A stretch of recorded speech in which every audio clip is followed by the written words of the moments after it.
art and science, staff transparency and ownership, more powerful than a locomotive. Since clinical nurses are on the front line of patient defense, they must be vigilant to detect changes in each patient's condition to intervene and prevent poor outcomes. For example, pediatric patients must be continuously monitored for IV fluid leakage into tissue surrounding the vein, also known as infiltration. This infiltration can rapidly deteriorate into a severe burn, causing tissue damage to the affected area and is painful for the patient.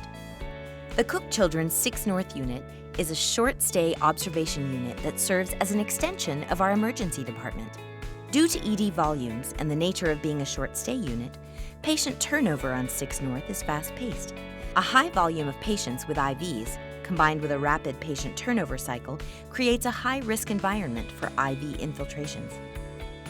Not using high volumes and turnovers as an excuse, the 6 North nursing team decided these outcomes were not acceptable and preventing harm became their final destination.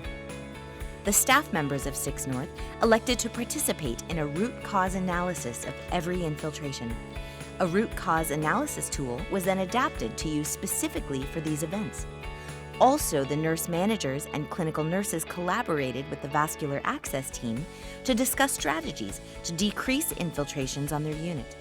One role of that is to act as a resource who consults on all IV infiltrations to minimize the severity of the damage. It was then decided that the VAT team would consult on all infiltrations on 6 North. The chart shows the post-intervention results starting in July 2014. You'll see the clinical nurses of 6 North have sustained a decrease in both the number and severity of IV infiltrations. The following scatter chart depicts the severity of IV infiltrations categorized as mild, moderate, or severe.